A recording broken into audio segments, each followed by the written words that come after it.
Ako po si Miss Winnie at ito ang ating kwento. Aba naman Sarah, hindi pa pumuputok ang araw, nandito ka na't nangiistorbo? Sa tuwing wala kang mahuthot sa iba, ako na lang palagi ang nilalapitan mo. Hindi naman ho sa ganoon, Tia Benita. Sadyang wala lang po talaga akong mapalimusan kagabi dahil malakas ang buhos ng ulan. Wala pong tao sa lansangan kaya wala rin pong nag-abot kahit isang kusing. Kung akala mo, palaging bukas ang bulsa ko para sa'yo, nagkakamali ka. Kahit ako'y nagtatrabaho, hindi ibig sabihin na may sobra akong maibibigay. Hindi ako bangko, Sarah. Alam ko naman ho yun, Tiye. Alam mo naman pala bakit tuwing wala kang mahinga ng tulong, akong naiisip mong istorbohin? Akala mo ba sagana ako? Akala mo ba'y tumatae ako ng pera? Kung ganon, sana di na ako kumakayod na parang kalabaw. Pasensya na po. Kayo lang naman po ang alam kong malalapitan Sa katunayan yan kagabi pa po ako walang tulog at kain. Kasi nga po malakas ang ulan tapos walang kita. Sige na po, Tia, kahit konti lang po na pambili ng pagkain. Ayan, style mo yan. Yung dadaanin mo pa ako sa konsensya. Gusto mo kaawaan kita? Ikaw, di ka ba naawa sa akin? Sa dami ng anak ko, gusto mo pati ikaw palamunin ko? Lumayas ka na nga dito. Sandali lang, Tia. Huwag niyo naman po akong palayasin kaagad. Parang awa niyo na. Wala naman ho akong ibang malalapitan Umalis ka na. Wala ka nang mahihita sa akin. Punong-puno na ako sa'yo, Sarah. Dagdag problema ka lang Pwede ba? Ang tanda-tanda mo na. Dumiskarte ka nang hindi palagi na lang sa akin umaasa. Huwag ka nang maging pabigat. Hindi ko naman ho ginusto to, Tia. Kung may ibang paraan lang ako. Kung may ibang mapuntahan lang ako, hindi ko kayo iistorbohin. Kung talagang ayaw mo kong istorbohin, bakit hindi mo simulan sa paghahanap ng matinong kabuhayan? Ilang beses na kitang sinabihang maghanap ng maayos na trabaho. Hindi yung aasa ka lang sa limos ng iba. Ilang beses ko na pong sinubukan Kaso ayaw nila akong tanggapin dahil no read no write daw po ako. Ultimo ang pangalan ko, hindi ko po alam kung paano isulat Sinong tangang tatanggap sa akin? Kung yan ang palaging nandyan sa utak mo, di ka nga talaga uusad. Alam mo, ang daming mahirap sa Pilipinas pero nakakaya nila. Nakakagawa sila ng paraan para mabuhay na maski di umaasa sa awa ng iba. Grabe naman ho kayo makatalak. Akala nyo naman madali lang mamalimos sa kalsada. Ginawa ko naman ho talaga ang lahat Ginawa mo na ang lahat. Aba, yan na ba ang lahat? Ang umasa sa akin sa tuwing wala kang makain? Ang humingi ng pera sa tuwing wala kang malimos? Kung ginawa mo na talaga ang lahat, hindi ka dapat nandito ngayon. Hindi ko ho alam ang gagawin ko, Tia. Ayan na naman tayo. Hindi alam? Kung walang gustong tumanggap sa'yo, bakit hindi mo subukang gumawa ng paraan? Bakit hindi ka man lang sumubok maglako ng paninda, magbenta ng kung anuman, maghanap ng kahit anong diskarte? Wala naman ho akong puhunan. Madali lang pong sabihin pero kung kayo po ang nasa sitwasyon ko, maiintindihan niyo po ako. Manahimik ka! At gusto mong ako ang magbigay? Ako na naman ang sasagot sa problema mo? Pasensya na ho. O sige, pagbibigyan kita ngayon. Pero ito na ang huli Huwag ka nang makabalik-balik dito sa bahay, Sarah. Last na to Matuto ka nang tumayo sa sarili mong mga paa. Susubukan ko po. Gawin mo! Ay, ang aga-aga. Nai-stress ako sa'yo. Pasensya na po talaga. Kung gusto niyo po, utusan niyo na lang po ako. Ipaglalaba ko kayo o lilinisin ko ang bahay niyo. Kapalit ng pagkain o pera na ibibigay niyo sa akin ngayon. Oo na! Ano pa bang magagawa ko? Ay, pambihirang buhay to, oo. Kung minamalas ka nga naman palagi, pabigat talaga. Hoy, ikaw na bata ka. Kailangan mong maintindihan na hindi ako palaging may maiaabot sa'yo, Kung ako lang ang masusunod, tutulungan kita Kaso anong gagawin ko? Mahirap lang din naman ako. Ayoko rin naman pong maging pabigat sa inyo. Kung hindi lang po namatay ng maagang mga magulang ko, hindi sana ako ganito.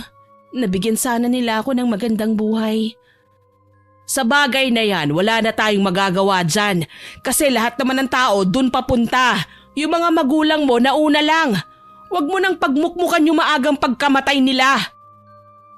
Umalis sandali ang ginang sa harap ni Sarah. Nang bumalik ito ay may bitbit na siyang isang supot ng pagkain. Oh, hayan. Pasalamat ka at may tirang kanin at ulam yung mga pinsan mo kagabi. Oh, kunin mo na yan at umalis ka na dito bago pa magising ang mga yon. Salamat po, tiya. Pero bigyan niyo naman po ako maski konting pera. Sige na po. Wala nga akong pera. Kaya nga yan lang ang maibibigay ko sa'yo. Alam mo, kung wala ka ng pag-asa, ba't di mo subukang pumasok sa club? Maganda ka naman. Pipilahan ka ng mga lalaki. Sigurado ko. Kesa nagtitiis ka dyan sa lansangan na namamalimos. Sige na, alis na! Habang naglalakad si Sarah palayo sa bahay ng kanyang tiyahin, ramdam niya ang bigat ng mga salitang binitiwan nito. Masakit pakinggan pero alam niyang may katotohanan ng iba doon. Wala siyang matatakbuhan, wala siyang matutuluyan, at wala siyang kasiguraduhan sa kanyang kinabukasan. Hawak niya ang supot ng pagkain, isang munting biyaya sa gitna ng kanyang desperasyon. Ngunit ang huling sinabi ni Aling Binita ang lalong gumulo sa kanyang isipan. Pumasok sa club. Alam niyang maraming babae ang napipilitang gawin yon para lang mabuhay. Pero yun ba talaga ang tanging daan para sa kanya? Hindi niya alam kung ano ang mas mahirap, ang gutumin o ang ibenta ang sarili. Napahinto siya saglit sa kanto. Tinignan ang langit na unti-unti nang lumiliwanag. Ano na lang kaya ang sasabihin ni nanay at tatay kung buhay pa sila?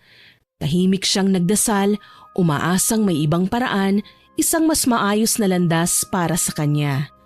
Wala siyang kasiguraduhan kung saan siya pupunta, pero isa lang ang alam niya, hindi siya susuko.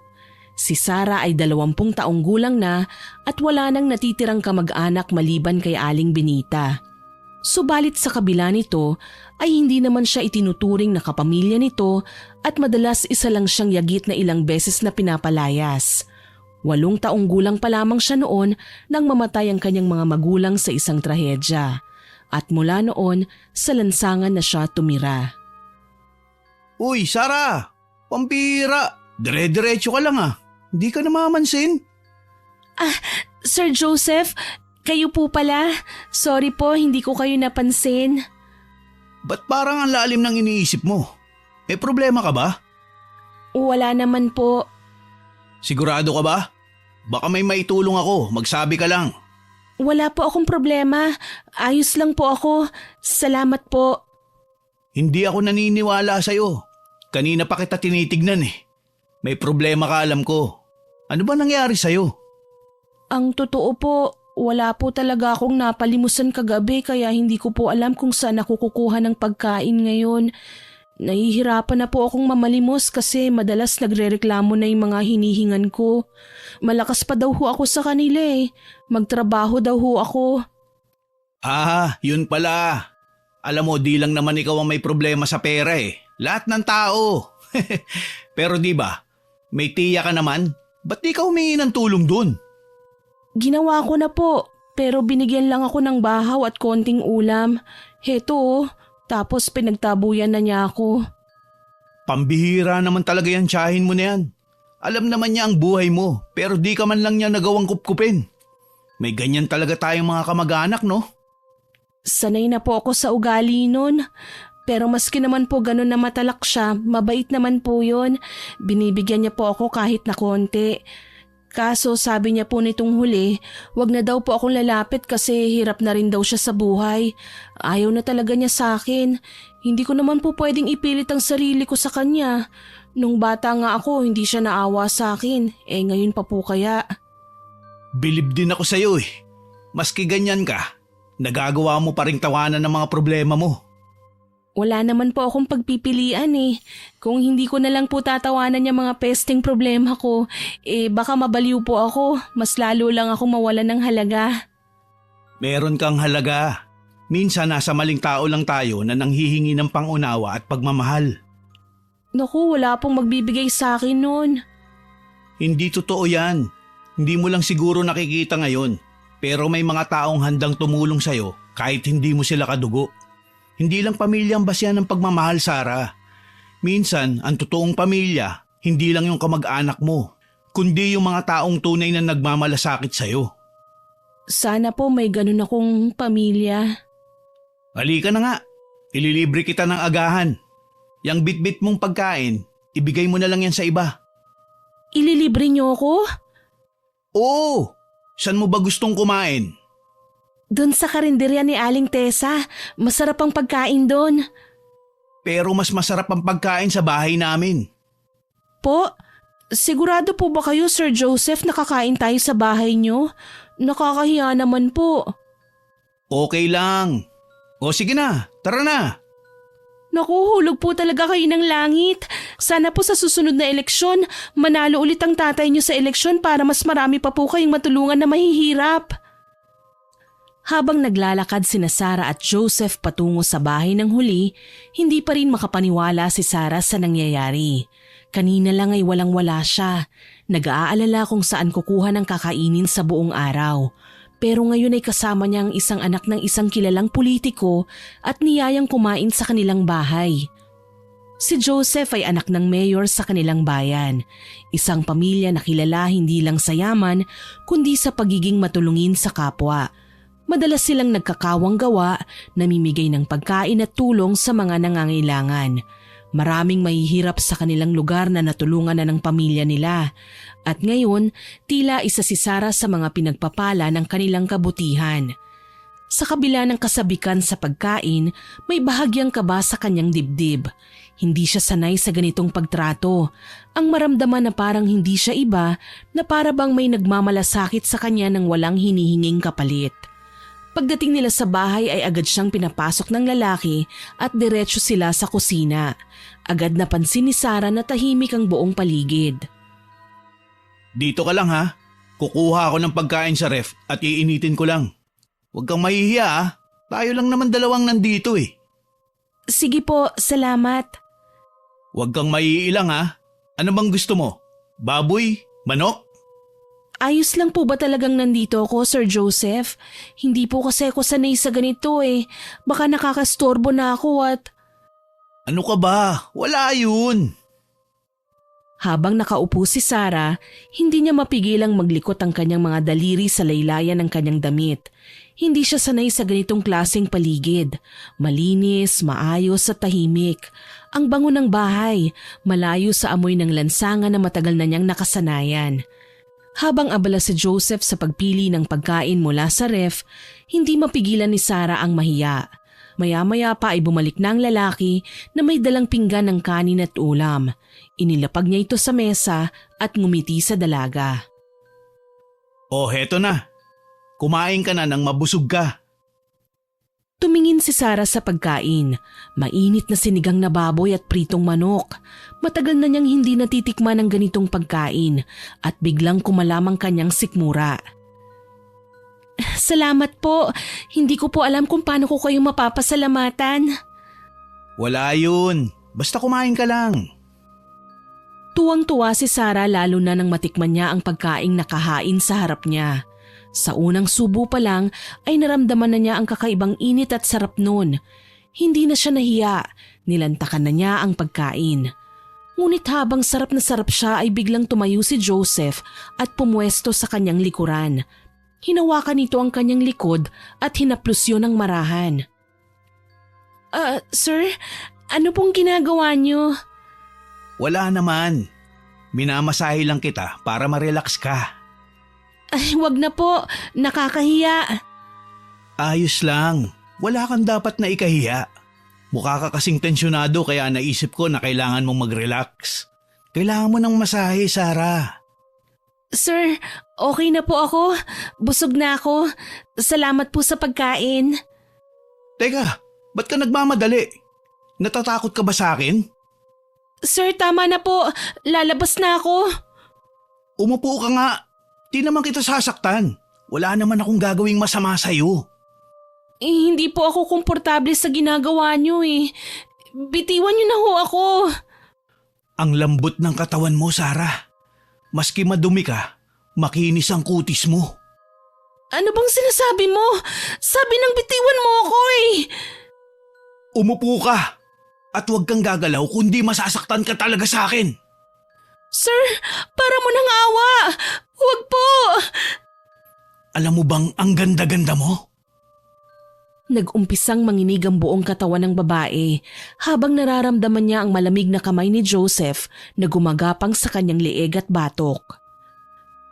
Sir Joseph, maawa na po kayo. Huwag po. Ngunit hindi siya tumigil.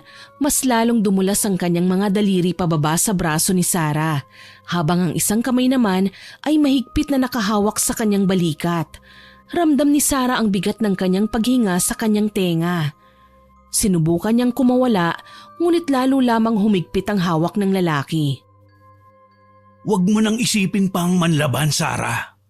Ayoko pang gumamit ng dahas. Kaya pumayag ka na. Tumayo ka dyan.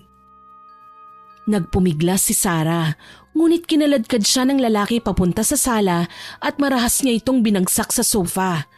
Napaatras siya, pilit na inilalayo ang sarili mula sa lalaking hayok na nakatitig sa kanyang katawan. Pumatak ang mga luha niya, pero sa kabila ng kanyang takot, inipon niya ang lakas ng loob. Hindi ako pwedeng sumuko! Hindi ako pwedeng bumigay! Habang palapit si Joseph, napatingin siya sa isang vase na nasa kalapit na mesa. Huwag ka nang pumalag. Di naman kita sasaktan eh. Paliligayahin kita. Bitiwan mo ako! Manyak ka! Huwag ka nang mag-inarte. Napakaswerte mo nga at ako to. Anak ako ng mayor dito sa bayan natin. Hindi ka ba proud na ang magpapaligaya sa'yo ay isang katulad ko? Bitiwan mo ako! Wala kang karapatan na bastusin ako! Ang arte mo ah. Oo, maganda ka. Pero isa ka lang pulubi sa daan. Dapat ka magpasalamat ka pa eh. Pagkatapos nito, Sarah, hindi mo na magiging problema ang pagkain mo araw-araw. Pwede kang pumunta dito anumang oras mo gustuhin. Tayong dalawa lang naman dito. Sige na, pagbigyan mo na ako. Hindi ka na nahiya! Anak ka ng mayor pero ang manyak mo! Manyak! Pweh! Biglang tumigas ang panga ng binata matapos siyang maduraan sa mukha ni Sarah. Dahan-dahan niyang pinahid ang laway sa kanyang muka habang unti-unting namumula ang kanyang mga mata sa galit. Tarantada ka! Ang kapal na mukha mong dura ng anak ng mayor! Sa isang iglap, malakas niyang sinabunutan at hinila. Napasigaw si Sarah sa sakit at pilit na inaalis ang kamay ng binata mula sa kanyang buhok. Bitiwan mo ako! Hayop ka! Pero hindi siya pinakinggan ni Joseph. Sa halip, mas lalo pang hinigpitan nito ang hawak sa kanya. Gusto mo ng ganyanan ha? Akala mo kung sino kang malinis? Wala kang kwenta. Isa ka lang hamak na pulubi. Pinilit ni Sarah na lumaban. Pilit niyang sinuntok at sinipa ang lalaki, ngunit mas malakas ito sa kanya. Nagsimula siyang magpumiglas ng husto, hindi alintana ang sakit na dulot ng mahigpit nitong hawak.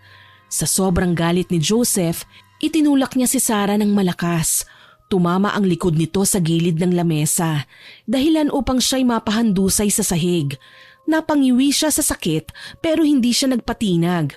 Habang palapit si Joseph, agad niyang inabot ang flower vase na nasa tabi niya at buong lakas itong ibinato sa binata. Napaurong si Joseph, napahawak sa kanyang ulo kung saan dumaloy ang dugo mula sa sugat na tinamo. Napamura pa ito habang nakaluhod sa sahig. Nakita ito ni Sarah bilang pagkakataon upang makatakas. Agad siyang tumayo at nagtatakbong palabas ng bahay. Humihingal at nanginginig ang buong katawan, hindi na siya lumingon pa. Nang tuluyang makalayo, napaupo si Sarah sa gilid ng isang bangketa. Hinihingal siya at pagod na pagod. Niyakap niya ang sarili at tahimik na umiyak. Pilit na pinipigilan ng kanyang mga hikbi. Pakiramdam niya'y pinaglaruan na naman siya ng mundo. Nasa ganoong posisyon siya nang may makitang isang pares ng paa na nasa harapan niya. Nang itaas niya ang kanyang muka upang mapagsino ito, nakita niya ang tiyahing si Aling Benita. Hindi pa man siya nakakapagsalita ay bigla na lamang siya nitong sinampal ng walang pasabi. Napahawak siya agad sa nasaktan at namumulang pisngi. Tia Benita, bakit niyo po ako sinampal? Ano pong nagawa ko? Huwag mo akong gawing tanga, Sarah. Alam ko na ang ginawa mo. Anong ginawa ko? Hindi ko po alam ang sinasabi niyo. Huwag kang magkunwari. Alam kong ikaw ang kumuha ng pera ko sa aparador. Isa kang magnanakaw. Hindi po, wala po akong kinuha. Hindi ko po magagawa yun. Huwag kang magsinungaling sa akin. Kanina pa kita hinahanap. Akala mo ba hindi ko malalaman? Alam kong ikaw lang ang nasa bahay nang mawala ang pera ko. Pero wala po akong kinuha. Maawa naman po kayo. Maniwala po kayo sa akin. Diyos ko, Sarah. Wala ka na talagang hiya. Hindi pa ba sapat lahat ng naitulong ko sa'yo? Pinakain kita kahit hirap din ako. Binibigyan kita kahit wala rin ako. Tapos ito ang igaganti mo sa akin? Pagkatapos kong tanggapin ka sa bahay ko, ninakawan mo pa ako? Hindi po totoo yan, Tia. Hindi po ako ang nagnakaw. Wala po akong ibang ginawa kundi magtiis, umasa at kumapit kahit ang hirap-hirap na. Bakit ko po kayo gagawa ng masama kung kayo na lang po ang natitirang pamilya ko? Huwag mo na akong paikutin sa drama mo. Hindi mo ako maloloko. Saan mo dinala ang pera ko? Ibalik mo yon. Sa sobrang galit ng matanda, kinurot nito ang braso ni Sarah. Napahiyaw sa sakit ang dalaga. Magsabi ka na ng totoo. Saan mo dinala ang pera ko? Aray, nasasaktan na ho ako. Wala naman po akong kinukuha sa inyo eh. Tsaka paano ko po makukuha yun? Hindi naman po ako pumasok sa bahay nyo. Mangangatwiran ka pa? Ikaw talaga ang malas sa pamilya namin eh. Kaya siguro maagang kinuha ang buhay ng nanay at tatay mo nang dahil sa'yo. Wala kang kwentang nilalang. Teka lang ho, huwag niyo naman pong isali dito si nanay at tatay. Isasali ko kung sino ang gusto kong isali. Wala kang pakialam. Ikaw ha, sinasabi ko sa'yo, kung hindi mo ibabalik ang pera ko, humanda ka. Ba't ba kasi ang kulit nyo? Wala naman po talaga akong kinuha eh. Maski hubaran nyo ako, wala kayong makikita na pera. Hubaran pala ang gusto mo ha? Itong sa'yo. Itinulak ni Aling Benita si Sarah, dahilan upang mapaupo ito sa malamig na semento ng kalsada. Hindi pa siya nakakaangat nang bigla siyang hatakin ng tiyahin. Marahas na hinawakan ng kanyang damit at pilit na hinila ito pataas. Wag po! Maawa naman po kayo! Walang pakialam si Aling Benita. Patuloy niyang hinihila at pinupunit ang luma at manipis na damit ng dalaga. Pilit namang pumapalag si Sarah, ngunit sadyang malakas ang tiyahin niya. Wala akong pakialam! Basta ibalik mo ang ninakaw mo! Napunit ang damit ni Sarah, dahilan upang malantad ang kanyang katawan. Napayakap siya sa sarili upang takpan ang kanyang balat, ngunit huli na ang lahat. Ang mga taong nakapaligid ay nagsimulang matipon sa kanyang harapan at ang iba ay kinukuhanan siya ng bidyo. Pakiusap po! Tama na po! Hindi tumigil ang matanda, nakataas ang isang kamay na parang susuntukin pa ang dalaga. Sa gitna ng kahihiyan, may isang matandang babae ang lumapit at tinakpan si Sarah ng kanyang balabal. Sa wakas, tila natauhan si Aling Benita nang mapansin niyang dumadami na ang nanonood. Napasinghap siya at humakbang paatras, ngunit hindi pa rin nawala ang galit sa kanyang muka. Kayong lahat, tandaan niyo ang pagmumukha ng pulubing ito ha? Wala itong gagawing maganda sa inyo. Ninakaw nito ang perang matagal ko nang iniipon. Malamang sa malamang, pinambili mo na ng droga yan ano? Po, hindi po ako nagdodroga. Hindi po akong kumuha ng pera niyo. Kahit ganito lang ako, hindi ako kailanman naglaway sa pagmamayari ng iba. Kaya tumigil na po kayo. At ikaw pa ang matapang talaga ha? Ipakukulong kita, Sarah. Narinig mo? Ipakukulong kita! Sa narinig na banta ni Aling Benita, nanlaki ang mga mata ni Sarah. Napatingin siya sa mga tao sa paligid. Ang ilan ay nakatingin lang, ang iba na may nagtatawanan. Wala ni isa mang lumapit upang ipagtanggol siya. Wala po akong kasalanan. Sa halip na pakinggan siya, lalong lumapit si Aling Benita. Hinawakan nito ang braso ni Sarah at hinila siya ng napakalakas. Sumama ka sa akin sa pulis! Tingnan natin kung paano ka makakalusot! Maawa po kayo sa akin. Habang patuloy silang naghihilahan, biglang lumapit ang matandang kanina ay nagbigay ng balabal kay Sarah. Pinipigilan nito si Aling Benita sa pananakit at pagbibigay ng kahihiyan kay Sarah. Nagtaas ng kilay si Aling Benita at napaatras ng bahagya. Kita sa kanyang muka ang iritasyon.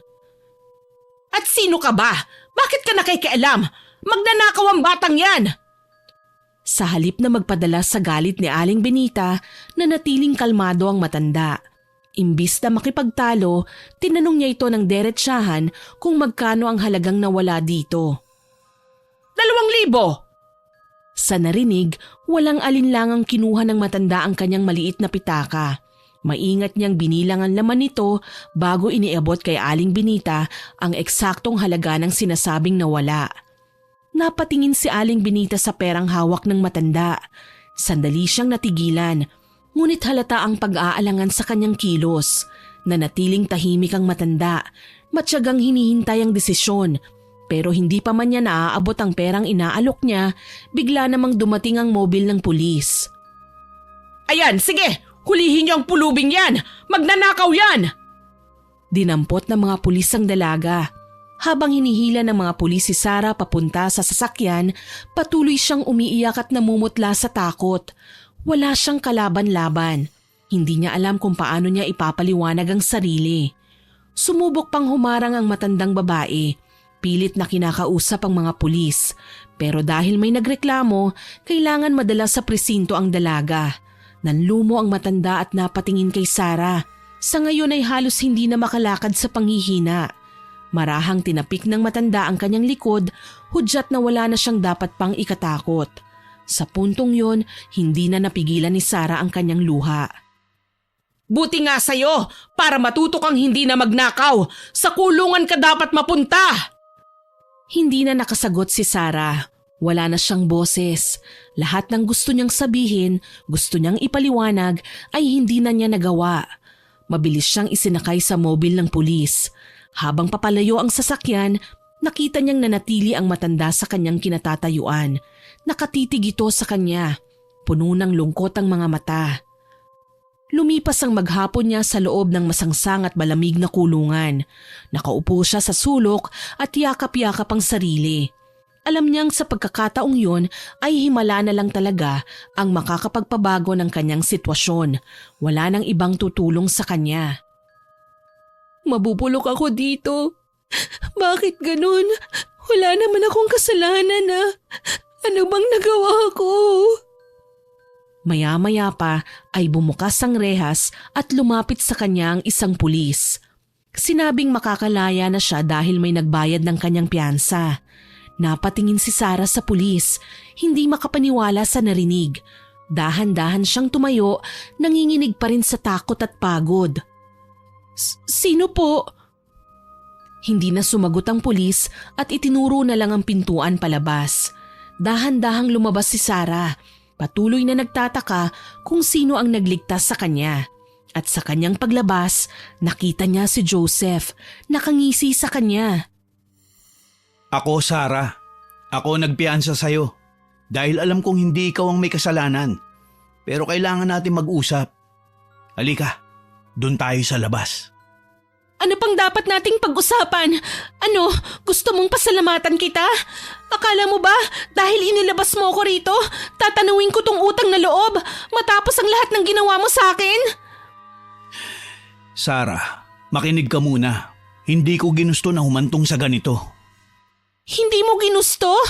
Sir Joseph, gusto mong iparamdam sa akin na may utang na loob ako sa'yo? Nang dahil inilabas mo ako rito, kailangan kitang tingnan bilang tagapagligtas ko? Ano to? Isa na naman bang paraan mo para kontrolin ako? Hindi ganoon. Alam kong nagkamali ako. Hindi ko dapat ginawa yun sa'yo. Pero kasi, gusto lang naman kitang tulungan. Tulungan? Sa tingin mo mabubura ng perang binayad mo sa piyansa ang pananamantala mo sa akin? Akala mo ba dahil pinalaya mo ako, mababago ng lahat? Hindi, Sir Joseph. Hindi ko makakalimutan ng ginawa mo. Alam kong hindi ganun kadali ang lahat. Pero wala nang ibang tumulong sa'yo. Ako lang. At dapat ba akong magpasalamat? Dapat ba akong yumuko sa harapan mo at aminin na may utang na loob ako sa'yo? Hindi ko hiningi ito. Hindi ako humingi ng tulong mo. Hindi ko sinasabing magmakaawa ka o magpasalamat. Gusto ko lang na makita mo na hindi ako ang tunay mong kaaway dito.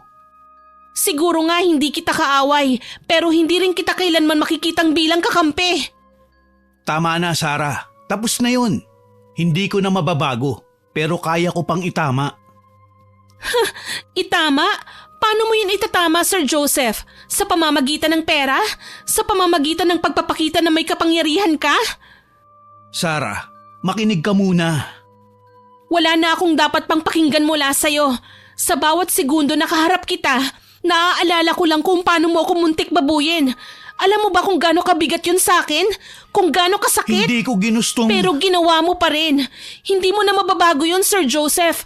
Kahit anong paliwanag mo, kahit ilang beses mong sabihin na nagsisisi ka, hindi mo na mabubura ang ginawa mo. Pero… Hindi mo ako mabibili ng pera mo. Hindi mo ako mapapatahimik ng kahit anong kabutihang loob na ipinapakita mo ngayon.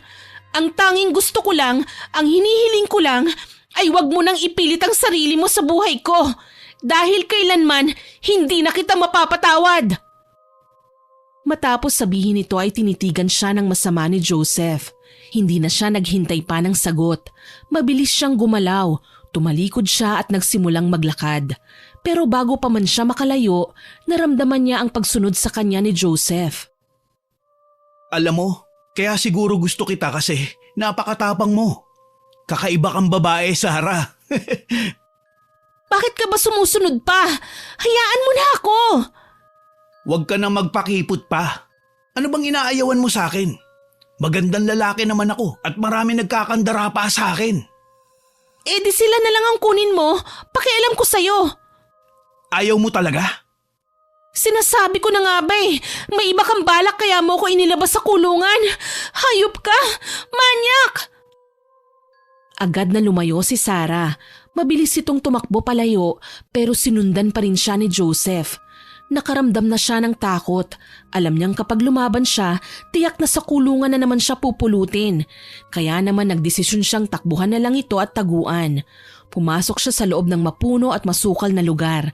Sinikap niyang maitago ang sarili sa matataas na damo. Naririnig pa rin niya ang mga yabag ni Joseph. Huwag ka na magtago, Sarah. Alam kong nandyan ka lang. Napakagatlabi si Sarah. Pilit pinipigil ang mabilis na paghinga. Muling narinig ni Sarah ang mabibigat na yabag ni Joseph. Unti-unti itong lumalapit. Sinasadyang iparamdam sa kanya na wala na siyang matatakbuhan. Huwag ka na magpanggap, Sarah. Akala mo ba makakatakas ka? Kilalang kilala na kita. Alam ko kung paano ka kumilos. Kung paano ka mag-isip. Napapikit ang dalaga. Pinipigilan niyang manginig. Pilit na nilalabanan ng lumalakas na takot sa kanyang dibdib. Alam niyang kung mahuli siya ni Joseph, hindi na ito magiging kagaya ng dati. Mas magiging delikado ito. Bigla niyang narinig ang tunog ng mga sanga na naaapakan. Napakalapit na. Napahawak siya sa bibig. Pigil na pigil ang sariling huminga ng malakas. Wala ka nang mapupuntahan. Dahan-dahang lumingon siya at nakita niyang ilang dipa na lang ang layo ni Joseph mula sa kanya. Mabilis siyang kumilos, patagong gumapang sa lupa. Ininda ang hapdi ng matinik na mga damo sa kanyang balat. Kailangan niyang makatakas. Subalit bigla niyang naramdaman ang isang kamay na mahigpit na sumunggab sa kanyang braso. Nahuli na kita. Napapiglas si Sarah. Nagpumiglas ng buong lakas, ngunit mas malakas si Joseph. Hinatak siya nito patayo. Mahigpit ang pagkakahawak sa kanyang braso. Bitiwan mo ako! Ayoko na! Wala kang pupuntahan. Puno ng takot at galit ang kanyang puso, ngunit alam niyang hindi na siya maaaring sumuko. Sa isang iglap, ginamit niya ang natitirang lakas. Isang malakas na sipa ang pinakawalan niya sa hita ni Joseph, dahilan upang mabitiwan siya nito saglit. Pero parang hindi na tao ang lalaki. Mas naging tila mas mabangis ito, mas naging hayok sa laman. Isang halimaw na nasa anyong tao. Muli niyang nahawakan sa kamay si Sarah at kinaladkad ng buong lakas hanggang sa marating nila ang isang luma at tagong sementeryo. Bitiwan mo ako! Wala kang karapatang gawin ito! Tignan natin kung hanggang saan ang tapang mo kapag wala nang makakarinig sa'yo.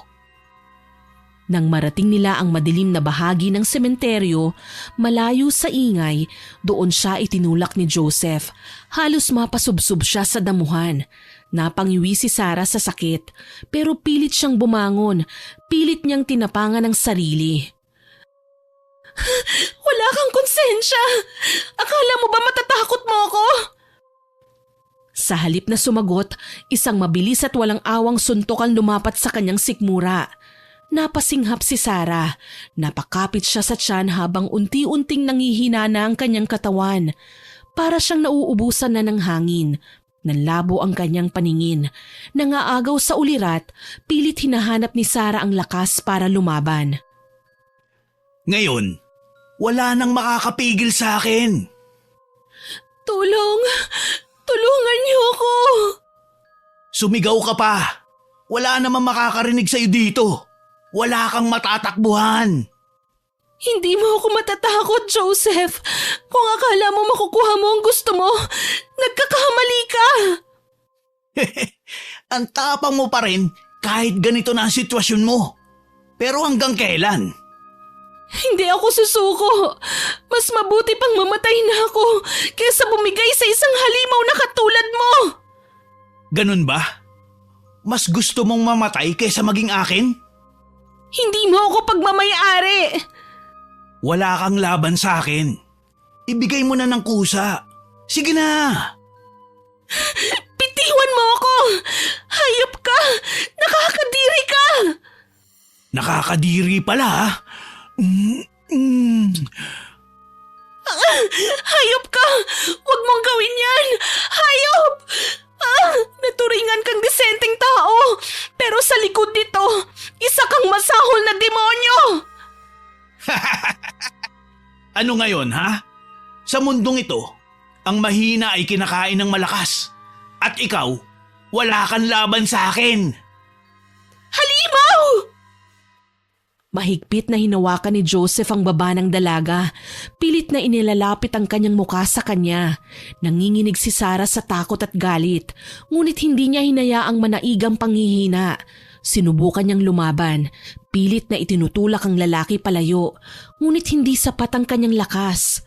Sa isang marahas na kilos, pinunit ni Joseph ang kanyang damit.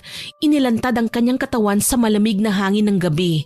Napapikit si Sarah sa matinding kahihiyan at pangamba, ngunit hindi na niya pinayagang masupil siya ng takot. Pilit niyang tinakpan ang sarili gamit ang nanginginig na mga kamay, ngunit walang pag-aalinlangan siyang hinawakan at hinaplos ng lalaki. Pilit pa rin siyang lumaban, pero sinuntok siya ulit nito sa sikmura. Namilipit siya sa sakit, ni hindi makapagsalita. Halos mawala na siya ng ulirat. Habang namimilipit sa sakit si Sarah, naramdaman niya ang paggapang ng malamig na kamay ni Joseph sa kanyang braso. Pinilit niyang igalaw ang katawan, ngunit nanlalata na siya, parang nauupos na kandila. Wala nang tutulong sa'yo, Sarah. Kaya huwag ka nang lumaban. Hindi siya sumagot. Sa halip pinag-igihan niya ang pagpiglas. Sinubukang idoldol ang kanyang siko sa dibdib ng lalaki, ngunit mahigpit ang pagkakahawak nito sa kanya. Napakapit si Sarah sa basang lupa. Pilit hinahanap ang kahit anong maaaring magamit upang ipagtanggol ang sarili. Pero wala siyang makapa. Hanggang sa muli siyang sinunggaban ng lalaki at sa pagkakataong yun, naisakatuparan niya ang masama nitong hangarin. Nanghina at nanlupaypay ang dalaga. Ang kanyang katawan ay tigib ng sakit hindi lang sa pisikal kundi maging ang kanyang kalooban. Pinilit niyang niyakap ang sariling nanginginig hindi lang sa lamig kundi sa matinding galit at takot. Takot sa kung ano pang maaaring gawin sa kanya ni Joseph. Nasusuklam siya sa kanyang sarili dahil wala siyang nagawa. Hindi niya matanggap na wala siyang nagawa para ipagtanggol ang kanyang sarili. Dahan-dahang dumaloy ang luha sa kanyang pisngi habang nakatitig sa kawalan. Tahimik pa rin ang paligid at ang tanging maririnig ay ang kanyang paghikbi at ang hingal ng lalaking nananamantala sa kanya. Wala kang puso, Joseph. Isa kang halimaw. Paano mo nagawa sa akin to? Nakatayo lang sa harap niya ang lalaki at walang bakas ng pagsisisi ang kanyang muka. Sa halip nakangisi ito at waring natutuwa sa pagkawasak ng dalaga. Huwag ka nang mag-inarte dyan. Naangkin na kita. Nakuha ko ng gusto ko sa'yo. Wala na akong pakialam. Hayop ka! Sukdulan ng pagkademonyo mo! Pagbabayaran mo ang lahat ng ito! Alam mo naman pala eh. Bakit ka lumalapit sa akin? Tinutulungan naman kita, di ba? Lumapit? Akala ko tinutulungan mo ako kasi mabait ka. Pero hayop ka pala. Ginamit mo lang ang sitwasyon ko para pagsamantalahan ako. Hindi ko kasalanan kung mahina ka. Hindi ko kasalanan kung wala kang lakas para ipagtanggol ang sarili mo. Nangyari na, Sarah. Tanggapin mo na lang. Nanlabo ang paningin ni Sarah sa galit. Gusto niyang sugurin si Joseph, durugin ang mukha nito. Pero alam niyang wala siyang laban. Pero hindi ibig sabihin na tatahimik na lang siya. Hindi ko ito matatanggap, Joseph. Hindi kailanman. Hindi mo ako matatakot. Hindi ako mananahimik. Pagsisisihan mo ang lahat ng ginawa mo sa akin. Pagsisisihan? At paano mo gagawin yun, ha? Lalapit ka sa pulis? Sinong manhiniwala sa'yo? Ikaw na pulubi? Ikaw na walang kwenta sa mata ng tao? Habang ako… Hayop ka! Mas marami pang kwentang isang pulubi kesa sa'yo. Isa kang duwag, Joseph. Isang walang kwentang lalaki na kailangang gumamit ng dahas para lang makuha ang gusto niya. Akala mo ba makakaligtas ka? Akala mo ba wala akong gagawin? Katakot ah! Pero alam mo naman na wala kang magagawa. Tanggapin mo na lang, ha? Hindi ako bibitaw. Kahit na anong mangyari, hindi ako titigil hanggat hindi mo pinagbabayaran ang ginawa mo sa akin. Maniniwala sila sa akin, Joseph. Kahit wala akong pera, wala akong kapangyarihan, meron akong isang bagay na hindi mo makukuha. Yun ay ang katotohanan. Katotohanan? Wala akong pakialam dyan. Sa mundong ito, ang may kapangyarihan ang may kontrol. At sa pagitan nating dalawa, ako ang may kapangyarihan. Pero wala kang konsensya. Isa kang demonyo, Joseph. Hindi mo kayang itago yan habang buhay. Darating ang araw, lahat ng ginawa mo babalik sa'yo. At kapag dumating na ang araw na yon, gusto kong nandoon ako. Gusto kong makita kung paano mo kakainin ang lahat ng kasamaan mo. Nagtagpo ang mga mata nila, isang nagbabantang tingin mula kay Sarah at isang mapanuksong tingin mula kay Joseph. Pero sa likod ng malamig na ekspresyon ng lalaki, may isang bahagyang takot na dumaan sa kanyang mga mata. Gawin mo ang gusto mo, pero tandaan mo to. Wala pang nanalo laban sa akin. Wala pang nagtagumpay para pabagsakin ako. At hindi ikaw ang magiging una. Isinusumpa ko, ikaw mismo ang gagawa ng sarili mong hukay. Manahimik ka na. Magpasalamat ka at bubuhayin pa kita.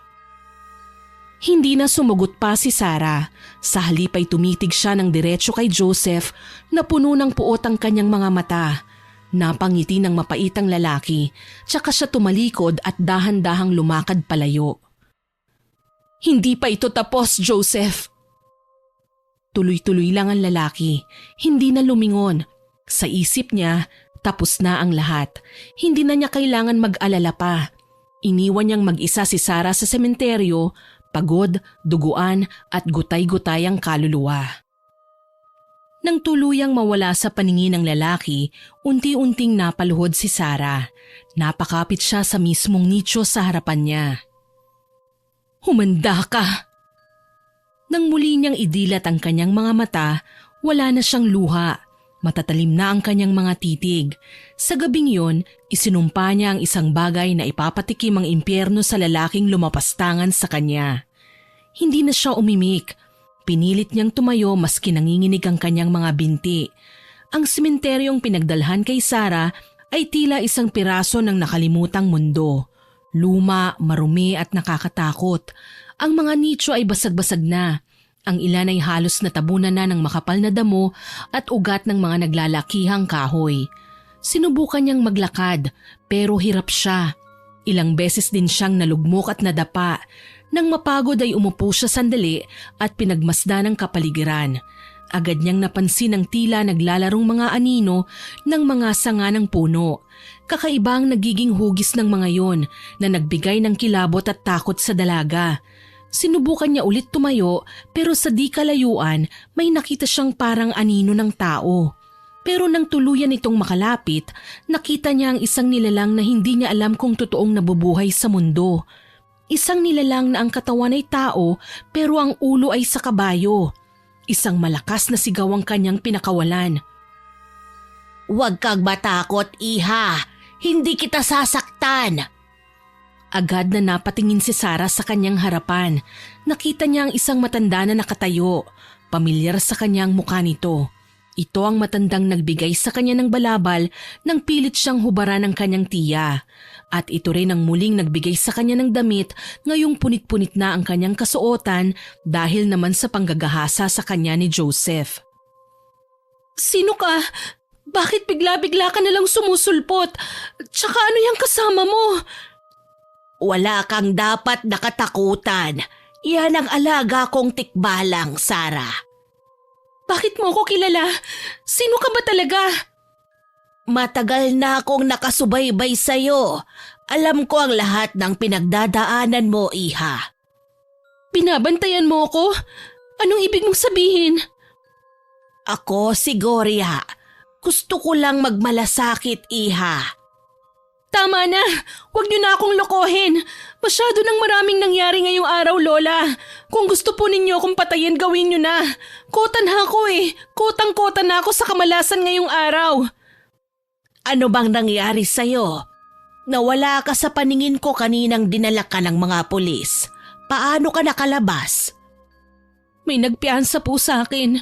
Yung walang iyang anak ng mayor. Teka, hindi ba sabi niyo sinusubaybayan niyo ako? Bakit hindi niyo ako tinulungan? Sabi ko nga, di ba, nawala ka sa paningin ko nang dinampot ka ng mga pulis. Eh bakit nandito kayo? Dahil dito ang bahay ko. Ikaw nga ang dapat kong tanungin eh. Anong ginagawa mo rito? Tinala ako dito para babuyin. Matapos niya akong ilabas sa kulungan, pinaboy niya ako. Halika, huwag kang matakot. Nandito na ako. Lolokohin niyo lang din ako. Iwan niyo na ho ako rito. Hindi kita lolokohin. Ang totoo niyan, tutulungan kita. Sabihin mo lang. Tutulungan? Anong tulong ang maibibigay niyo? Gusto mong gumanti sa lahat ng mga nanakit sa'yo? Tutulungan kita. Paano? Sumama ka sa akin. Saan ho tayo pupunta? Sa lugar na ligtas ka. Dahan-dahang isinuot ng dalaga ang iniabot na damit sa kanya ng matanda. Nagsimula silang maglakad ng kanyang kasama, pati na ang tikbalang sa dilim, papasok sa pinakagitna ng lumang sementeryo. Doon ay may nakita ang dalaga na isang luma at maliit na bahay kubo. Matagal na akong nakatira dito, iha. Nakakatakot dito. Sana hindi na lang ako sumama sa inyo. Sinabi ko na sa'yo, wala akong masamang... Hindi kita sasaktan dahil alam mo, matagal nang itinadhanang mapunta ka sa lugar na ito.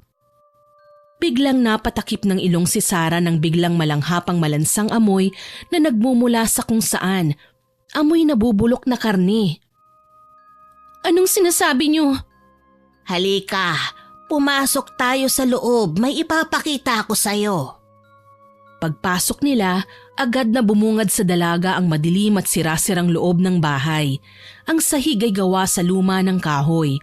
Ang dingding ay tagpi-tagpi, gayon din ang bubong na halos nabalot na ng agiw. Ngunit ang mas nakakakilabot ay ang paglakas ng nakasusulasok na amoy na nanggagaling sa nabubulok na karne. Nagsindi ng lampara ang matanda at doon nakita niya ang ilang piraso ng karneng nakasabit sa may malapit sa lutuan, sa daanan ng usok. Naisip ng dalaga na sadyang pinauusukan ng mga karning yon para sa isang espesyal na putahe. Bukod doon ay may nakita din siyang mga natuyong itim at pulang likido sa sahig at mesa. Sa isang sulok ay may nakita siyang mga nakasabit pang ilang piraso ng buto na wari mula sa maliit na hayop o tao. Napatingin ang matanda sa takot na mukha ni Sarah.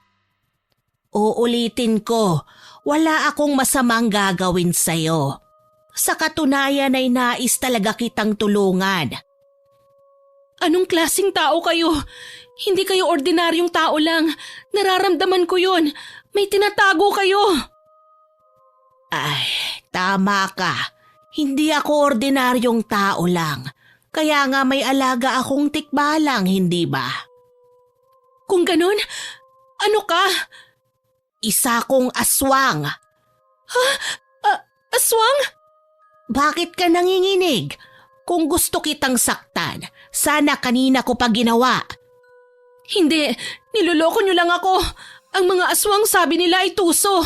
Masasama sila at kumakain sila ng tao. Hindi, may balak ba kayong kainin ako? Tama ka, iha. Aswang nga ako. Nangangain ako ng tao pero hindi naman kita kakainin. Kaya ako nagpakita sa'yo ay dahil gusto nga kitang tulungan. Makinig ka sa akin. Gusto kitang tulungan. Bakit niyo ako tutulungan? Anong kapalit, ha? Ay, hindi lahat ng aswang ay kasing sama ng sinasabi ng iba. May mga katulad akong natutong mamuhay ng hindi nananakit ng inosente. Ang kinatatakutan mo ay totoo, pero hindi lahat ng totoo ay dapat mong kasuklaman. Napatingin si Sarah sa matanda. Hinahabol pa rin ang hininga. Gusto niyang umalis, gusto niyang lumayo, pero hindi niya magawa. May kakaibang lakas sa presensya ni Gloria, isang bagay na hindi niya maipaliwanag. Alam kong may mas matindi pang takot sa puso mo, Sarah. Mas malalim pa kaysa sa takot mo sa akin. Si Joseph. Alam kong hindi mo malilimutan ang ginawa niya sa'yo. Tutulungan kitang maibalik ang lahat ng nawala sa'yo. Anong ibig niyong sabihin?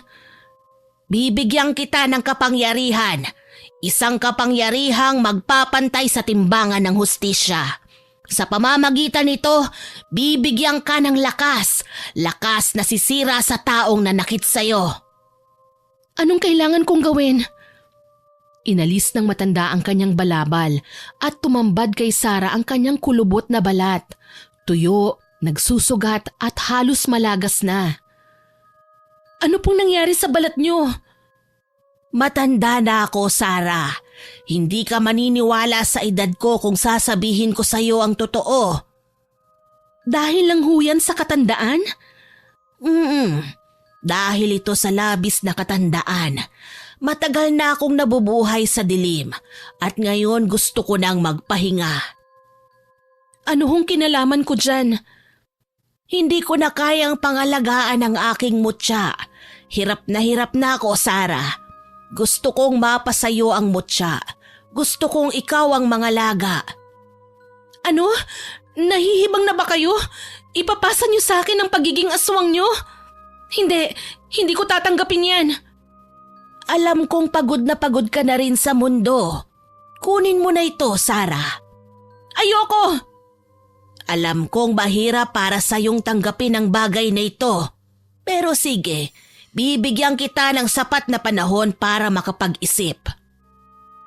Matapos magkasundo, nakiusap ang matanda na manatili na lang ang dalaga sa kubo kahit isang gabi lang.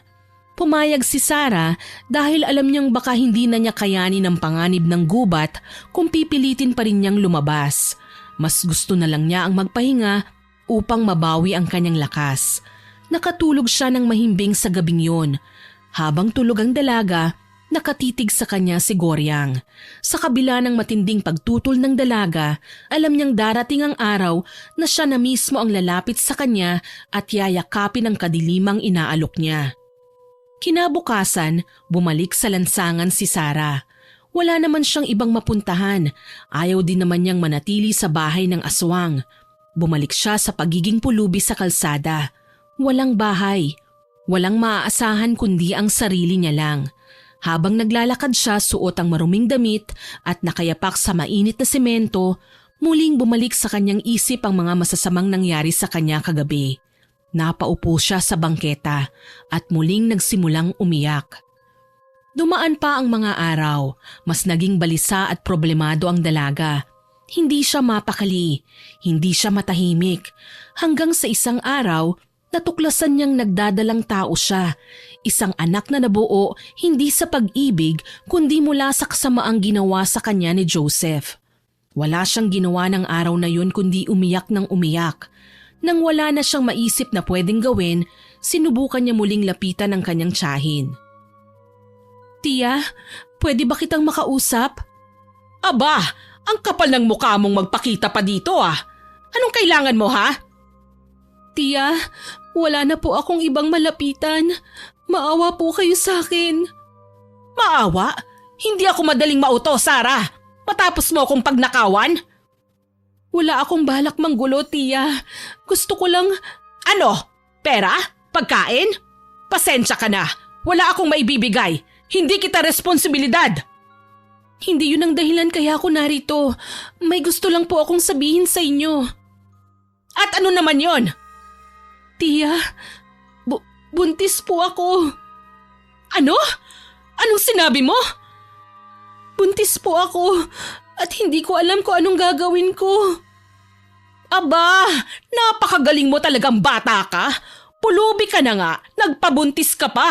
Wala ka talagang inatupag kundi ang gumawa ng kahihiyan. Hindi ko po ito ginusto, Tia. Hindi ginusto. Malandi ka lang talaga kamo. Hay nako, kakaimbierna ka. Anong gusto mong gawin ko? Sinong tatay niyan? Si Sir Joseph po, yung anak ni Mayor. Aba Sarah, ang kapal din ang mukha mong mag-imbento ng kwento. Tia, totoo po yung sinasabi ko. Diyos ko, bata ka? Ang anak ni Mayor? Pumatol sa'yo? Sinungaling! Hindi po ako nagsisinungaling. Nakakatawa ka. Ang isang katulad mo, pag-iinteresan ng mayamang anak ni Mayor, kahit siguro alokin mo yan ng sarili mong katawan, hindi ka papatulan. Ginahasa niya ako. Ay sus! Di sana nagsumbong ka kagad. Anong ginawa mo? Sinamantala mo ba? Umasa kang kukunin kanyang asawa. Hindi po ganun. Abay wala akong ibang nakikitang dahilan para bigyan ka ng simpatsya. Baka nga ikaw pang lumapit sa kanya at nagpakita ng motibo. Hindi po totoo yan. Ano? Ginamitan kanya ng kayuma? Binuhat kanya bigla't dinala sa isang lugar? Ha, Sarah, gumising ka nga. Walang maniniwala sa kwento mo. Ilusyonada. Ay nako! Hindi mo ba nakikita ang sarili mo? Isa kang basura ng lipunan. Walang maniniwala sa mga kasinungalingan mo. Si Joseph, mabait na tao yun tulad ng tatay niya. Matulungin sa kapwa, magalang at edukado. Tia, maski ikaw na lang. Pakiusap, maniwala kayo sa akin. Wala akong panahon sa'yo. Lumayas ka na rito. Wala kang mahihita sa akin.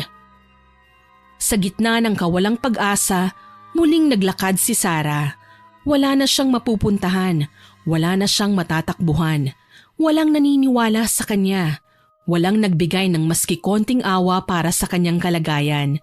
Isang nilalang na lang ang naisip niyang maaaring kumupkop sa kanya, si Aling Gorya. Madilim na ang paligid nang marating niya ang lumang sementeryo sa gubat. Nanginginig na siya sa gutom at pagod. Tulad din ng dati, tahimik pa rin ang lugar, maliban sa huni ng alaga ni Aling Gorya na isang tikbalang, tila nagbababala sa among aswang na may tao. Aling Goryang, ako ho ito, si Sarah. Nandito na po ako. Hinihintay ko ang pagbabalik mo, Sarah. Wala na po akong mapuntahan. Walang naniwala sa akin.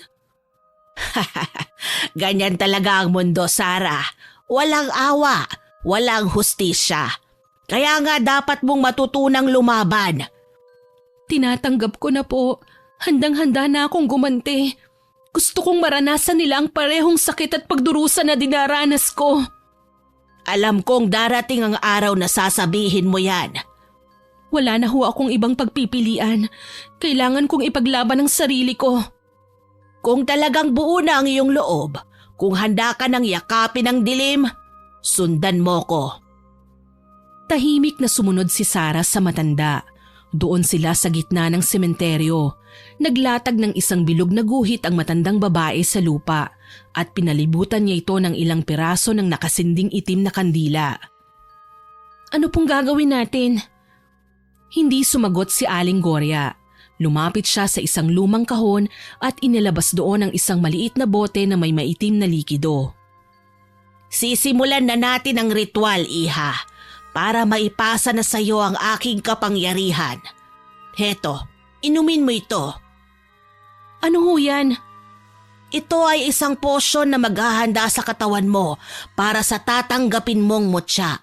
Kapag nakuha mo na ang mutya, para ka muling isisilang. Hindi na bilang isang mahinang babae, kundi isang bagong nilalang na walang sino mang makakagapi. Kapag ginawa ko ho ito, hindi na ako magiging tao, hindi po ba? Ang tanong, gusto mo pa bang manatiling tao?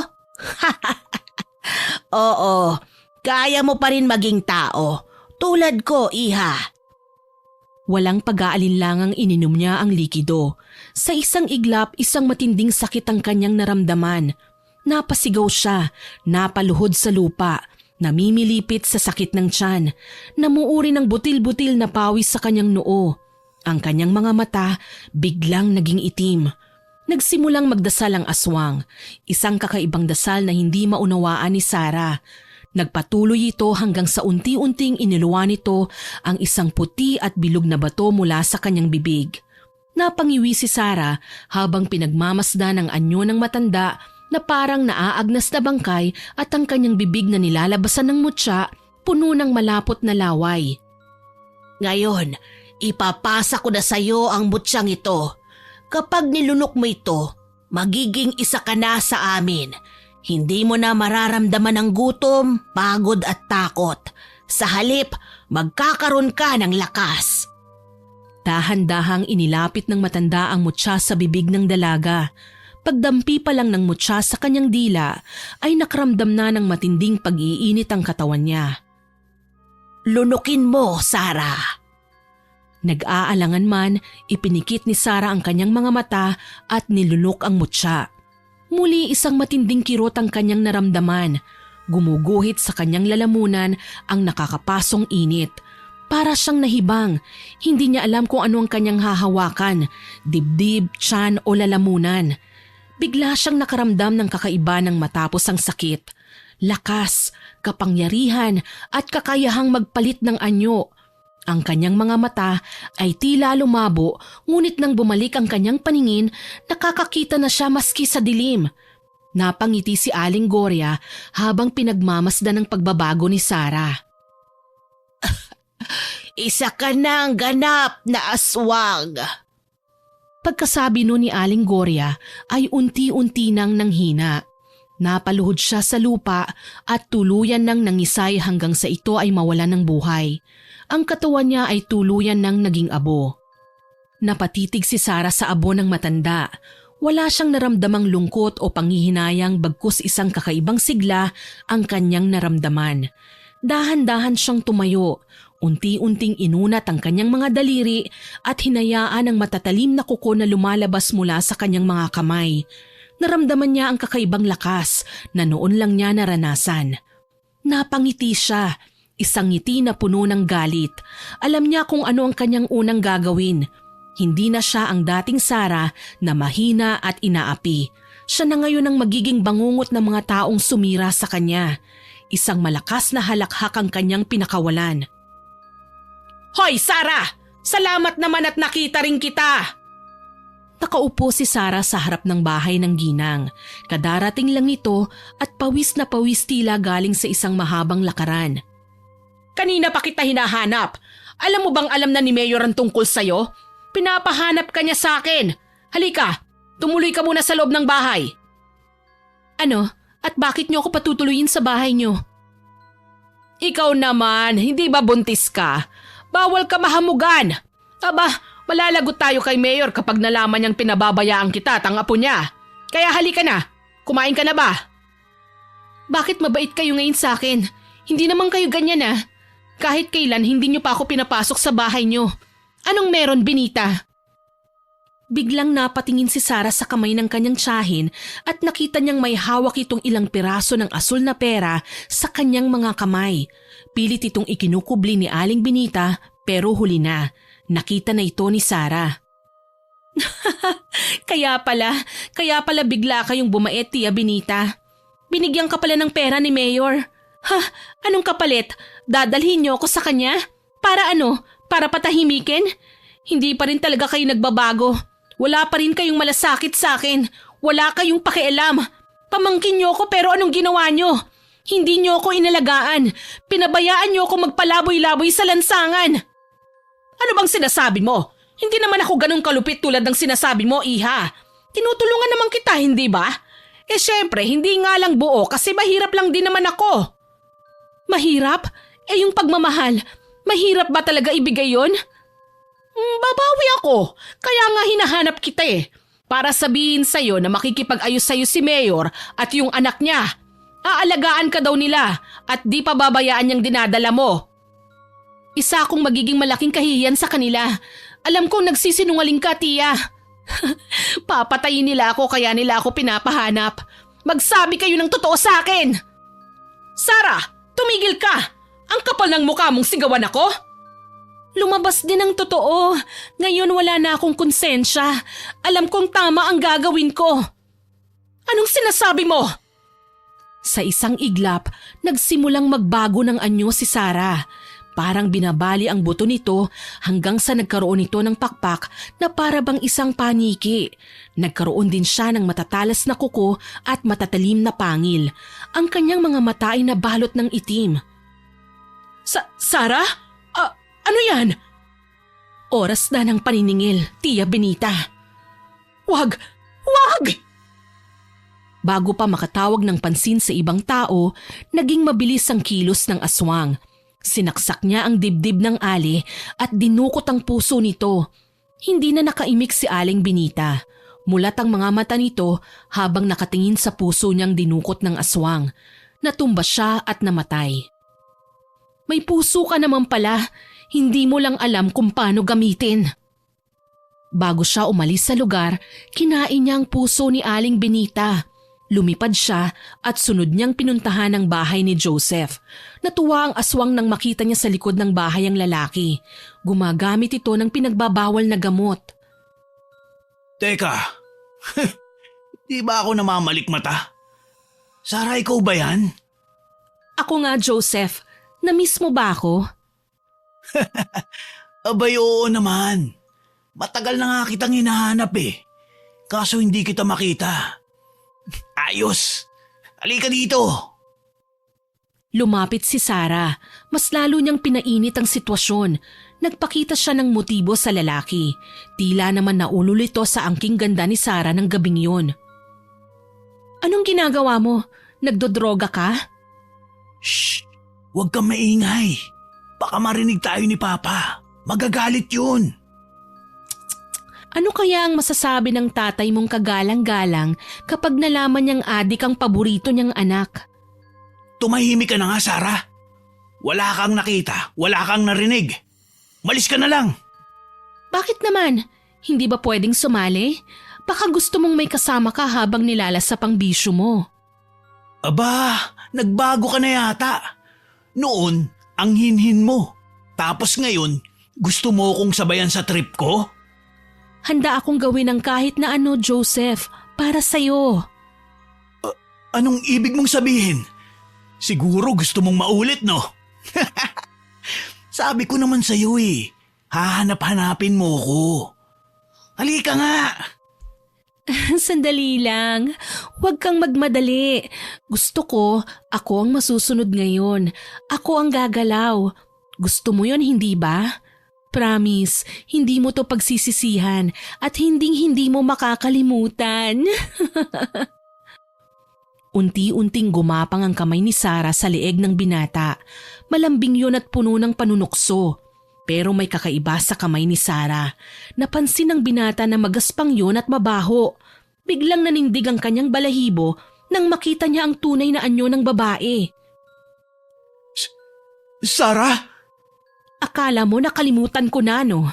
Ngayon, ako naman ang mananakit sa'yo. Wag! Maawa ka sa akin! Maawa ka, Sarah! Hindi na ako nakakaramdam ng awa. Handa ka na bang mamatay? Anong pakiramdam na alam mong magiging hapunan ka na ng katulad mong halimaw, ha? Wag! Bibigyan kita ng pera! Kahit magkano! Wag mo lang akong papatayin! Aanhin ko naman ang pera. Halimaw ka! Halimaw! Tama ka. Isa nga akong halimaw. Biglang napalingon si Sarah sa isang bahagi ng bakuran ni Joseph. May napapangamuyan siyang iba. Parang pakiramdam niya ay may nakamasid at nanonood sa kanyang ginagawa. Pero dahil sa matinding galit niya kay Joseph, hindi niya ito pinansin. Matatapos na ang kasamaan mo, Joseph! Ano bang ginagawa mo? Bitiwan mo ako! Nanlaban ang binata. Sinuntok nito sa mukha ang aswang at sinipa sa sikmura pero baliwala lang ito. Bigla siyang hinawakan sa leeg. Hindi siya makawala. Itinaas siya sa ere gamit lang ang kanyang kamay. Ako? Ako ang multo ng lahat ng kasalanan mo, Joseph. At ngayon, babayaran mo ang lahat ng utang mo sa akin! Tulong! Tulong! Walang makakarinig sa'yo. Wala nang makakapagligtas sa'yo. Sa isang iglap, inginudngod ni Sarah ang mukha ni Joseph sa lupa. Napuno ng putik at dugo ang kanyang bibig at ilong. Nagpupumiglas siya ngunit wala siyang magawa sa lakas ng halimaw na nakadagan sa kanya. Tama na! Maawa ka! Ang sarap pala marinig yan. Ngayon alam mo na ang pakiramdam kung paano mamalimos ng awa. Sarah! Pakiusap! Isa kang malaking kahihiyan. Dapat sa'yo mamatay ng dahan-dahan. Dahan-dahan niyang itinutok ang matatalas niyang kuko sa dibdib ng binata. Inihanda niya ito sa pagsaksak sa dibdib nito. Sa isang marahas na galaw, itinarak ng aswang ang matatalas niyang kuko sa lieg ni Joseph. Bumulwak ang masagana nitong dugo, mainit at mapulang-mapula. Napatingin siya sa lalaki na noon ay nanginginig, unti-unting nawala ng buhay, hanggang sa tuluyan ng pumikit ang kanyang mga mata. Mabulok ka sa impyerno! Napangiti si Sarah. Ang dugong nasa kamay niya ay kanyang dinilaan. Nalalasahan niya ang mainit na dugo sa kanyang dila. Matamis. Tapos na. Nakaganti na rin ako. Ngunit sa kabila ng kanyang tagumpay, may kung anong kirot siyang naramdaman. Parang bigla siyang napagod. Isang kakaibang damdamin ang kanyang naramdaman. Hindi niya maipaliwanag. Para lang siyang nasa kawalan. Wala siyang maramdaman. Napatingin siya sa langit, madilim, walang buwan, walang bituin. Hindi niya malaman kung bakit pakiramdam niya ng mga oras na yon ay parang nagdadalamhati ang langit sa kanyang ginawa. Dahan-dahan siyang lumuhod sa tabi ng bangkay ni Joseph. Ang kanyang mga kuko na kanina lang ay ginamit sa pagkitil ng buhay ay unti-unting bumalik sa dati. Hinaplos niya ang pisngi ng binata. Ganyan pala ang itsura mo kapag wala ka ng kontrol. Biglang napansin niya ang refleksyon niya sa salamin ng binata. Ang kanyang anyo, isang nilalang na hindi na niya makilala. Pula ang kanyang mga mata, duguan din ang kanyang muka, kasuklam-suklam ang kanyang anyo. Ha? Ano na ako? Nanginginig siyang tumayo. Sa pagkakataong yun, alam niyang hindi na talaga siya tao. Hindi na siya si Sarah. Isa na siyang ganap na alagad ng dilim. Lumipad siya palayo. Bumalik sa gitna ng lumang sementeryo. Pumasok siya sa kubo at doon umiyak ng walang tigil. Nanginginig ang kanyang katawan hindi dahil sa lamig ng gabi kundi dahil sa konsensya. Habang patuloy siya sa pag-iyak ay nakarinig siya ng kaluskos. Pinakiramdaman niya ang paligid. May mga natatapakang dahon at sanga. Tumigil siya. Alam niyang may ibang presensya sa kanyang paligid. Isang lalaki ang lumitaw sa pinto. Nakatingin ito kay Sarah. "Sino ka?" Hindi na ako magpapaligoy-ligoy pa. Nakita ko ang ginawa mo sa anak ni Mayor. Pagkarinig niya nun ay mabilis na nagbago ang anyo ng dalaga. Handa siyang ipagtanggol ang sarili niya laban sa pangahas na lalaki, sa taong nakakaalam ng kanyang sikreto. Ngunit bago niya salakayan ng lalaki, napansin niyang may suot itong nakakasilaw na kwintas. Ang lalaki ay si Ernesto, 35 taong gulang. Isa siyang sikat na antingero at ang tangan niyang mutya ay ang mutya ng hiyas ng kidlat. Isang makapangyarihang anting-anting na may kakayahang lumaban sa anumang nilalang sa dilim. Ang mutyang ito ay isang maliit na bato na nabuo sa lupa matapos tamaan ng isang malakas na kidlat. Bilis at lakas ang kayang ibigay nito sa sinumang tao na pagkalooban ng kalikasan. Bukod sa mutya ay may dala rin siyang botelya na may lamang langis ng niyog na itim. Isang langis na pinaniniwalaang may kakayahang sunugin ang balat ng aswang at pahinain ang kapangyarihan nito. "Hindi ka isang ordinaryong nilalang. Anong kailangan mo? Papatayin mo ba ako?" Ang lahat ng kasamaan, kailangang tapusin.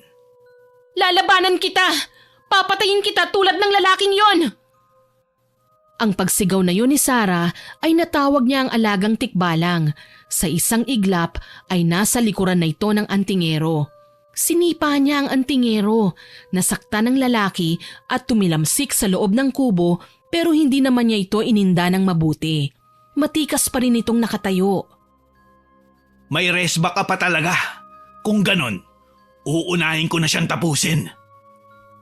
Biglang may inilabas ito sa kanyang mga gamit. Laking gulat ng tikbalang nang makitang may mutya ito ng gintong buhok ng kanilang lahi. Agad itong lumuhod sa harapan ng antingero at bahagyang yumukod. Pasensya na, pero katapusan mo na. "Wag! Pabayaan mo ng tikbalang na yan! Ako na lang ang patayin mo! Wala siyang kinalaman sa gulong ginawa ko!" Kung ganon ay humanda ka na. "Handa ako! Hindi ako lalaban!" Lumuhod si Sarah. Pumikit at hinintay ang kanyang kamatayan. Ngunit ilang sandali pa, iminulat niya ang kanyang mga mata. Nakita niyang nakalahad ang mga kamay ni Ernesto. Tumayo ka na. Hindi kita papatayin. "Ha? Bakit? Anong nangyari?" Itinago ng antingero ang kanyang suot na kwintas nang makita niyang hindi makatingin ng diretso ang aswang sa kanya. Nang makaramdam si Sarah na wala na ang panganib, bumalik na ito sa anyo niya bilang tao. Tapos na ang laban. "Anong pinagsasasabi mo?" Hindi naman kamatayan mo ang gusto ko. Hindi kita papatayin. Bibigyan kita ng pagkakataon para magbago. "Pinaglalaruan mo ba ako? Bakit mo to ginagawa?" Ang totoo niyan, itong gabing to, sinagip mo ko sa kasalanan. Nandun ako kanina nung pinapatay mo ang anak ni Mayor. Ang totoo niyan, nandun ako kasi. Kasi bala ko ding patayin ang hayop na yon. Ginahasa niya at pinatay ang nag-iisa kong kapatid. "Ano?" Masamang tao siya. Wala siyang konsensya. Matagal na akong nanghihingi ng hustisya pero wala. Bulag ang lahat. Walang katarungan sa mga tulad natin. Hindi nakapagsalita si Sarah. Ramdam niya ang bawat salitang sinasabi ng lalaki. Pero ngayong gabi, natapos na rin ang paghihintay ko. Natapos na rin ang paghihirap ko. At ikaw ang naging instrumento ng karma para sa kanya. "Ano nang mangyayari sa akin ngayon?" Hindi ka na pwedeng manatili dito. Mahahanap ka ng mga tao rito. Sumama ka sa akin.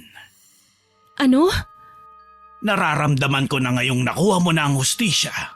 Gusto mong bumalik, di ba? Gusto mong bumalik sa liwanag? Tama ka.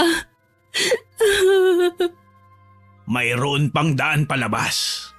Ako nga pala si Ernesto. Ikaw, anong pangalan mo? Ako si Sarah. Tutulungan kita. Mapapatawad pa ba ako ng Diyos? May pinatay na ako. Kumain ako ng laman at uminom ng dugo. Wala nang kapatawaran ang nagawa ko. Buhay ka pa, Sarah. At habang may buhay, may pagkakataon ka para baguhin ang iyong kapalaran. Hindi mo kailangan manatili sa dilim habang buhay. May alam akong paraan. Maniwala ka sa akin. Paano kung hindi ko kayanin? Baka huli na ang lahat sa akin. Hindi yun ang tanong, Sarah. Ang tanong dyan, gusto mo bang kayanin? Gusto kong subukan. Kung ganon, simulan natin ngayon. Inilabas ng lalaki ang dala niyang botelya na may lamang langis ng itim na nyog.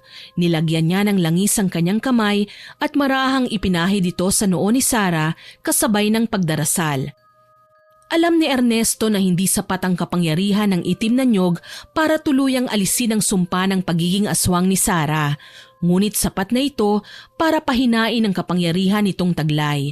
Sapat na ito para makontrol ang pagkauhaw niya sa dugo at laman. Hindi na siya makakaperwisyo ng ibang tao. Habang binibigkas niya ang dasal, ramdam ni Sarah ang kakaibang pakiramdam sa kanyang katawan. Hindi niya maipaliwanag.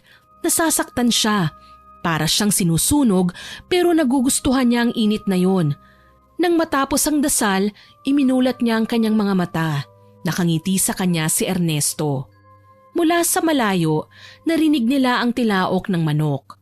Sumisikat na ang panibagong umaga. Isang bagong pag-asa para sa isang kaluluwang muling naghanap ng liwanag sa kabila ng dilim. Simula ng araw na yon, nagulantang ang lahat sa sinapit ng anak ng mayor. Pero hindi aswang ang pinaniniwalaan nilang pumatay dito, kundi onsehan. Dahil sa mga nakita nilang mga gamit at droga, naisip nilang kapwa-adik ang pumatay sa kanya. Samantala, ang pagkamatay naman ni Aling Benita ang walang makapagsasabi kung ano ang totoong nangyari. Ang mga pangyayaring yun sa baryo nakalimutan na din sa paglipas ng ilang taon, kasabay ng pagkawala ng pulubing dalaga sa lugar na yon. Naway nagustuhan nyo ang aking ibinahaging kwento. Hanggang sa muli, ako po si Miss Winnie na nagpapasalamat sa inyong pakikinig.